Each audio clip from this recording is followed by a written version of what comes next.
When I married Clara 10 years ago, I thought I had found my forever.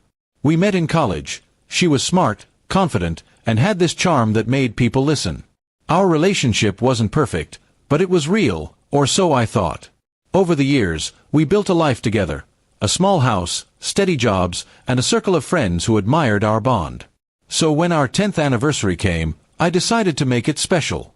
I planned a surprise vow renewal ceremony to remind her, and myself, of what we'd built together. The day was perfect. The garden venue was filled with lights, soft music, and the smell of roses. Our friends and family were there, smiling as Clara walked down the aisle in a pale blue dress. I felt my heart swell with love. When it was her turn to speak her vows, she smiled, but something about that smile was different. Cold. Almost mocking. She took the microphone and began softly, 10 years is a long time. We've been through a lot, haven't we? The guests nodded, smiling, expecting sweet words. But what came next froze me to the core. You know, Mark, she said with a smirk, sometimes I wonder what my life would have been if I had married Ryan instead. You were my backup plan. The crowd went silent. I settled. Maybe I should have gone back to my ex. Laughter rippled through a few stunned guests who thought it was a joke. But her tone wasn't playful. Her eyes told the truth. She meant every word. My chest tightened, and my world blurred. I forced a shaky laugh, pretending it was part of the speech, but deep down, I knew something had died in me right there.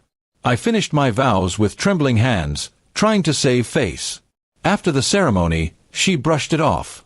Relax, Mark, she said, rolling her eyes. It was just a joke. Everyone knows I love you. But that night, when everyone left and the candles burned low, I sat alone, staring at her phone buzzing non-stop on the table. The name flashing across the screen made my stomach drop. Ryan. I didn't want to be the kind of man who snooped, but after what she said, I couldn't resist. I picked up her phone. The messages told me everything. I miss you, he wrote. You looked amazing in blue today. He's lucky you're still pretending. My hands shook as I scrolled through months of texts, pictures, and secret meetups.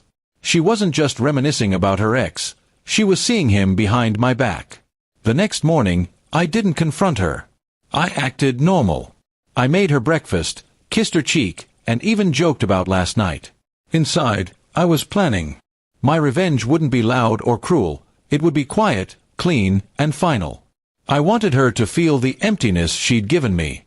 Over the next week, I moved money from our joint account into a separate one under my name. I contacted a lawyer, explained everything, and began the paperwork. Then, I called Ryan. He didn't recognize my voice at first.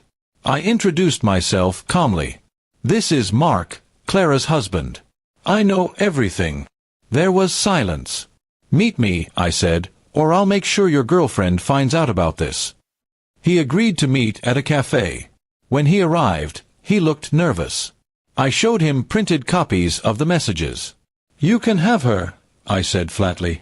But make sure you know who she really is. I left before he could reply. I didn't yell or threaten him.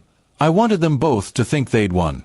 A week later, I told Clara I had a surprise for her. I said it was a short getaway to reignite our marriage. She looked excited, maybe guilty, maybe hopeful.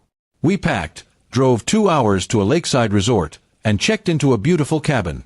That evening, as she sat by the fire sipping wine, I handed her a gift box. What's this? She asked, smiling. Inside were divorce papers, the printed texts, and a note that read, You were right. You should have married your ex. Now you can. Her smile faded. Her hand trembled as she looked up at me. Mark, please, I didn't mean... But I interrupted. You didn't mean to get caught, I said. You humiliated me in front of everyone. I'm just returning the favor, privately. I left the key on the table, walked out, and drove away. That night, she called a dozen times, sent long apologies, begged for another chance. I didn't reply. The next morning, I posted a single message on social media with a photo from our vow renewal. Some vows were lies, but the lesson was real. Then I deactivated my account and disappeared from that chapter of my life. Weeks later, I learned through a mutual friend that Ryan had dumped her. Apparently, after our meeting, he realized she was still lying to him too, about everything.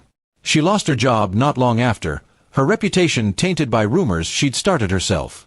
Karma, I suppose, had better timing than I ever could. It's been a year now. I've moved to a new city, started a small business, and even met someone kind, someone who values honesty over appearances. Sometimes I still think about that night, her voice echoing in my mind, "You were just my backup." But now I smile. Because I wasn't her backup, she was my lesson. And in the end, I didn't lose her. I freed myself.